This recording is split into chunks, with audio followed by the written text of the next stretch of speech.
мэндийг хүргье. За Монгол улсыг эх 5 жил хөгжүүлэх үндсэн чиглэлийг чуулганаар хэлцэж байна. За тэгээд энэтэй холбоотой эрчим хүчний ялангуяа эрчим хүчний салбарыг эх 5 жилд хэрхэн яаж хөгжүүлэхтэй холбоотой хэдэн асуулт асууя гэж бодож байна. За нэгдүгээрт бид одоо сүүлийн үед цахилгаан эрчим хүчний зах зээлийг либералчлах талаар бол маш их ярьж байгаа. Одоо бол бид нэг худалдаа авагчийн загвартай буюу цахилгаан станцуудаас төр худалдаж аваад хэрэглэгч рүү зардаг ийм одоо бүтцтэй явж байгаа. Энэ бол одоо шилжилтийн үед ашиглагддаг ийм загвар. Энэ загвараар бид нар 24 жил явж байгаа. За бусад бүхэд баг ихэнх улс орн бол өрсөлдөөнтэй, чөлөөтэй ийм одоо зах зээл рүү шилжсэн. Тэгэхээр эх 5 жилд энэ цахилгаан эрчим хүчний зах зээл одоо либералчлах, чөлөөтэй, өрсөлдөөнтэй болгох одоо хэдэн хувиар зах зээлээ нээх тийм одоо зорилго байгаа юу гэсэн эхний асуулт. За хоёр дахь асуулт болохоор мэдээж одоо хувийн хвшлийн оролцоо бол маш чухал байгаа. Тэгэхээр өнөөдөр эрчим хүчний салбарт хувийн хвшлийн оролцоо хэдэн хувьтай байгаа? Цаашид энэ эх 5 жилд хувийн хвшлийн оролцоо хэдэн хувиар нэмэгдүүлнэ гэсэн тийм одоо зорилго байгаа юу? За 3 дугаарт нь та бүхэн мэдж байгаа эрчим хүчний салбарын шугам тоноглоод маш одоо өндөр насжилттай болсон. За эхнээсээ одоо 50-60 жилийн насжилттай тоног төхөөрөмжүүд нь одоо дэлбэрч гэмтэж эхлээд байгаа. За тэгэхээр энэ эх 5 жилийн хугацаанд энэ одоо дундаж насжилтын хэмжээг хэдэн хувиар бууруулна тэгнэ гэсэн ингэсэн тийм зорилт байгаа юу гэсэн ийм 3 асуултыг асууя. Тэгээд тодруулъя. За Чойж Зүрэн гишүүн хариулах уу? За энэ гишүүний асуултанд хариулъя. За эрчим хүчний салбарыг либералчлах асуудлыг эхлүүлэх талаар бид нар бэлтгэл ажил хийгээд явж байгаа. Эхний ээлжинд төрийн өмчт компаниудын засаглалыг сайжруулах гэдэг энэ зорилтыг тавиад төрийн өмчт компаниудыг 25 оноос эхлээд өнгөрсөн жил өртөгт нь ойртол гарах хэмжээ авсны хүчин зорилт тавьсан боловч харамсалтай нь дулааны нэмэлтийг хойшлуулах шалтгаалаад дандаа алдагдaltaй байна. Уулын эрчим хүчний салбарын төрийн өмчт компаниудын хувийн салбарын оролцоог оролцуулчих юм бол төр бүх юмыг шийдэж байна. Илд тус байна, авилга байна гэдэг энэ шүүмжлээс салах юм болов гэснээр ийм зорилт бий. Хоёрдугаарт эрчим хүчний салбарын либералчлалыг нэг өдөр бүрэн хийчихгүй байх.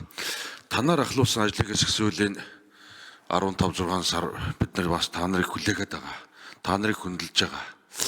Дандаа та нарт бүрэн цагаар төрийн албаа эрчим хүчний салбарын ажилтнуудыг таны удирдлагын дор ажилуулж байгаа. Улсын хурлын даргын захирамжаар ажлын хэсэг байгуулагдсан.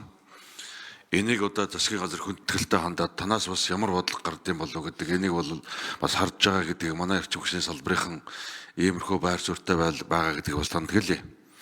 За хувийн хвшлийн оролцоог нэмэгдүүлэх тал дээр ийм арга хэмж байгаа. Их усүр талдаа буюу цахилгаан станцыг барих тал дээр бол хувийн хвшлийн оролцоог бол нэмэгдүүлж байгаа. Одоо яг төвийн өмсгийн эрчим хүчний систем дээр гэхэд бөөрөлжүүдийн 600 МВт хөтөн чадалтай цахилгаан станцууд эхний 1-2 дугаар блок ашиглалтанд ороод явж байна. 27-28 онд 3-4 дугаар блок нь ашиглалтанд орно. Баян сум дээр 660 МВт-ийн цахилгаан станц 27-28 онд 1-2 дугаар блок ашиглалтанд оруулахаар явж байгаа. За 3 дугаар Сэлэнг аймгийн төв дээр 70 МВт-ийн цахилгаан станц 1-2 дугаар блокийг энэ 2026 оны 1-р улирал багтаагаад ашиглалтанд оруулна гэсэн ийм төлөвлөгөө явж байна. 4-дүгээрт Тусан цэнгэл сум дээр 30 МВт-ийн цахилгаан станцын 22 МВт-ийн хөтөн чадалтай блок ашиглалтанд орсон байна. 5-дугаарт Шивээ овоо дээр 660 МВт-ийн хөтөн чадалтай цахилгаан станц ажиллаа эхлээд 2028-2029 онд ашиглалтанд оруулахаар явж байгаа. Гэх мэтээр эрчим хүчний салбарын их усүрийг бол бид нар төр хувийн хвшлийн түншил буюу хувийн хвшлийнхний хөрөнгийг татж оролцуулаад барья.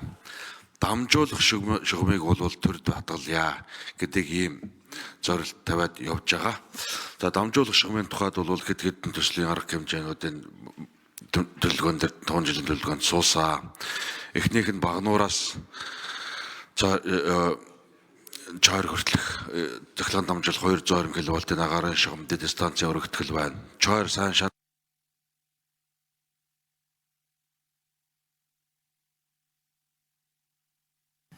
За, Чойж засварын сайдын микрофоныг сунгая. За Мандлгов Арвахерийн шугам явж байна. Баруун бөстөр жишээлбэл Эрдэнэмөр нь 1000 чиглэлийн 200 кВт-ийн шугамд гэх мэт энэ өргөтгөлийн ажлууд цахилгаан дамжуулах сүлжээний өргөтгөлийн ажлууд бол идэвхтэй хийгдэж байгаа. Одоо Улаанбаатар хот руу нэг 2 гигаваттыг хотын хоёр талд 1 гигаваттыг оруулж ирэхин тулд цахилгаан дамжуулах сүлжээний өргөтгөл, цахилгаан түгээх сүлжээний өргөтгөлийг хийхэд $2 тэрбум хэрэгтэй гэсэн ийм судалгаа гарч байна. Төслийн бэлтгэл ажлууд дөгч явна.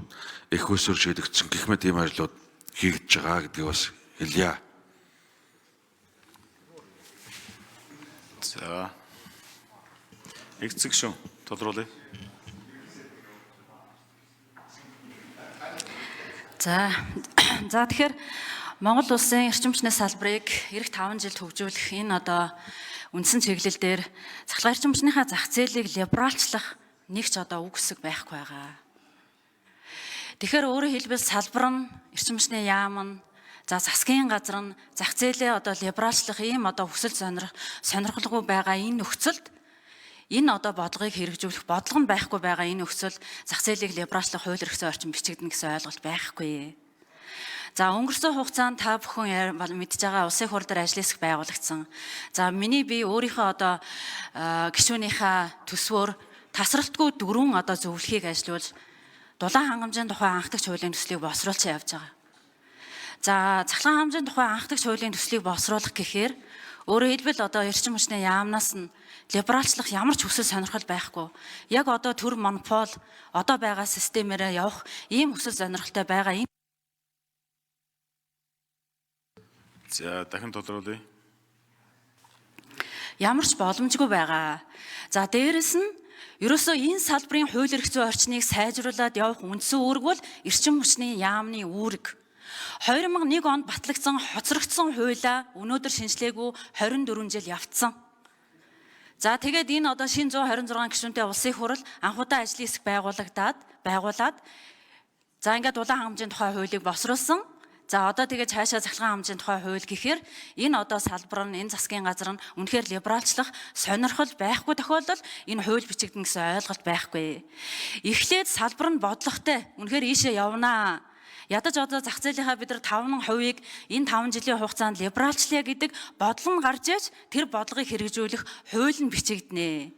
За тэгээ ер нь бид нар одоо энэ 12 сарын 1-ээс эхлээд энэ одоо бид нар өнөөдрийн хүртэл хийсэн бүх ажлаа эрчим хүчний яамд хүлээлгэж өгье гэж бодож байгаа. Яагад гэвэл өнөөдөр энэ салбарын хууль эрх зүйн орчныг сайжруулах үндсэн үүрэг нь За, Чойж засварын сайд. За эцэг гишүүндээ баярлалаа. Би одоо энэ хуулийг цаашаа бичих үү, өөрчлөх үү гэдэг асуудлыг та санаачлах гаргаад их хурал дээр бариад байсан учраас бид нар харамсалтанд бичээгүй байсан. Та хүрээ бичихгүй гэвэл бид энэ хуулийн төслийг одоо боловсруулж их хурал дөргөн барахад бэлэн байна. Дахин хэлье, танд бол байнгын ажлын бүрэн цагаар ажилладаг 10 гаруй төрийн албаа агчиг танаа ажлын хэсгийн бүрэлдэхүүн дэд ажлын хэсгээр бид нар бүтэн жил шахам ажиллуулсан. Тэгэхээр одоо дахин өндөгний үлгэр яриад хоорондоо маргаад байх хэрэггүйгээр нэгдэлтэй гаргаад шийдсэн дээр гэж бодож байна. Баярлалаа. За, даваа хөгийн пүрэв даваа гişүн асуултсан.